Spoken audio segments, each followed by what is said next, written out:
আত্মসমর্পণ করেছেন আমির হামজা। কার কাছে? আদালতের কাছে। একজন আলেমকে আদালতের কাছে আত্মসমর্পণ করতে বাধ্য করেছে কারা? এই বিএনপি সরকার। এই বিএনপি সরকারের একজন মন্ত্রীকে নিয়ে কটূক্তি করেছিল বলে তাকে আদালতে গিয়ে আত্মসমর্পণ করতে হয়েছে। ভাবেন কত বড় পাপের কথা। আমির হামজার মতো এত উঁচু দরের একজন আলেমকে বিএনপি সরকার তার আমলে আত্মসমর্পণ করতে বাধ্য হয়েছে। যার আত্মসমর্পণ করার কথা শুধু আল্লাহর কাছে, তাকে আত্মসমর্পণ করতে হয়েছে আদালতের কাছে। এই পাপকে আল্লাহ সইবেন? মনে হয় সইবেন না। তো আমির হামজার সাথে এই যে অবিচার করলো আওয়ামী লীগের মতো, ফ্যাসিস্টের মতো, আল্লাহ এটা সইবে না। বিএনপি সরকার, আল্লাহ এটা সইবে না। আপনাদের ধ্বংস অনিবার্য। আপনারা ফ্যাসিস্ট, আপনারা ভারতের দালাল, আপনারা ইসলাম বিদ্বেষী। কি ঠিক বললাম তো? অবশ্যই জামাতের জায়গা থেকে ঠিক বলেছি। এবার আসি আসল আলাপে। আমির হামজার মতো একটা উন্মাদ লোককে জামাত যে মনোনয়ন দিয়েছিল, সেটাই সবচেয়ে বিস্ময়কর ঘটনা।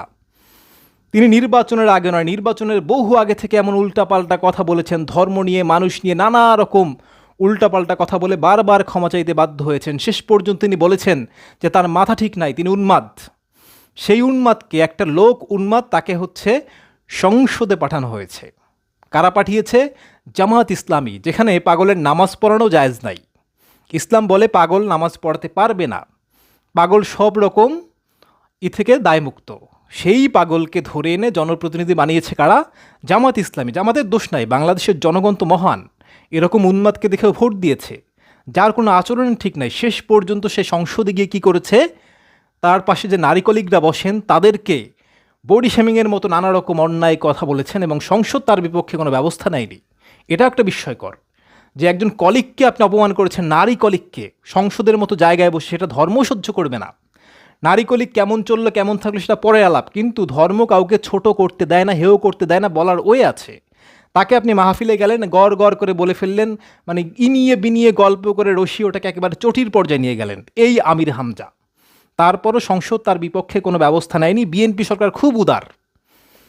এরপরও তিনি নানা রকম কাণ্ড। শেষ অবধি তার জ্ঞানের পরিধি দেখা গেল কোথায়? বাজেট নিয়ে কথা বলতে গিয়ে 6 লাখ আর 6,000-এর মধ্যে পার্থক্য তিনি গুলিয়ে ফেললেন।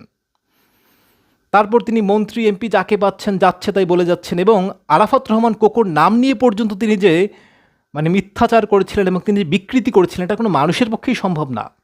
ধর্ম তো পরের আলাপ, রাষ্ট্র পরের আলাপ। একজন মানুষও ব্যক্তিগত জায়গায়, যার কোনো নাই, ধর্ম মানে না, অমুক মানে না, তমুক মানে না, তারপর যে মানুষ, শুধু মানুষ, মানুষের শরীর আছে যার, তিনি ওইভাবে কেউকে হেয় করতে পারেন না। তেমন করেছিলেন এই আমির হামজা। তারপরও তাকে জোর করে সংসদে পাঠানো হয়েছে।